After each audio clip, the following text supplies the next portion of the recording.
Mr. Harper, what could Paul Martin have said tonight that you would have found acceptable? Well, I don't have to kid you in saying that would have been very difficult, Peter. The entire line of the Prime Minister tonight, the playing for time, the argument, you know, let Gomery finish. I remember completing a national election this time last year when the Prime Minister held an election without hearing a single witness from Gomery. So, you know, I think the difficulty the Prime Minister has, Peter, is that if his party is tainted by corruption and he doesn't know all of the answers, why is it still in power running the country? I guess I'm the leader of the opposition, so inevitably I see it that way, but I think it's an awfully difficult argument for him to make. Is his government corrupt? I believe the Liberal Party obviously has serious corruption problems, particularly in its Quebec wing. I think they're serious enough to put a cloud over the entire party. We're in a system of party government, and I think it's difficult to try and say this part of the party's bad and this part of the party's okay, which is kind of what the Prime Minister's trying to say, except he doesn't actually know which people are which. But you know what I mean, especially when you watch the proceedings in the House of Commons over these last couple of weeks. The impression is clearly left that your party, and then sometimes you personally, feel that he personally is corrupt. My difficulty with the Prime Minister at this point, Peter, is that I don't think he's been forthcoming and honest on fairly simple questions when there appear to be contradictions.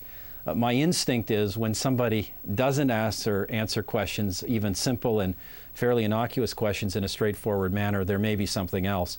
But let me give you an example that I think is pretty serious of the ethical problems in this government. The Transport Minister has, for all intents and purposes, admitted that he set up a meeting between a cabinet minister and Cosset Communications when he doesn't say he was a lobbyist, he was acting in a manner that Cosset was one of his clients.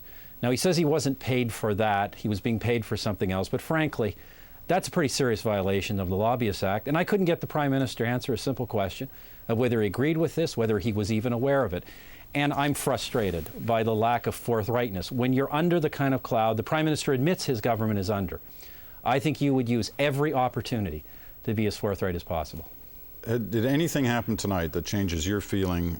It seems your party is like just chomping at the bit to get on a campaign. Did anything happen tonight to change that atmosphere? Well, I wouldn't go that far. First of all, I have been holding off here for several weeks. There are obviously a lot of people in my party think that I should be precipitating an election probably a couple of weeks ago. I'm still determined to wait.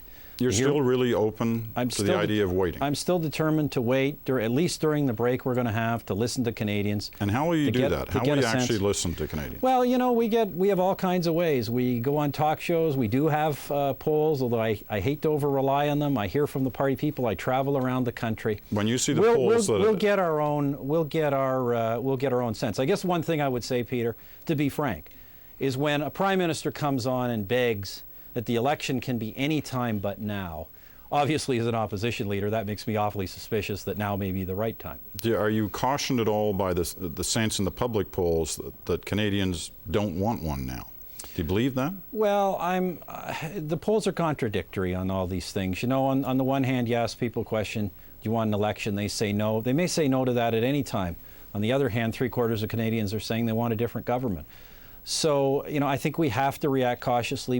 I believe the public does not yet have a full understanding of how serious and extensive this scandal is. So I actually believe, Peter, by waiting, the public will get a much better sense of what's at issue here, and that will actually be in our favor. So that's one of the reasons I've been telling people to hold off. But I do have a practical problem, which I have to give a positive reason why I would prop up and our party would prop up this government when the other two parties have already called for elections.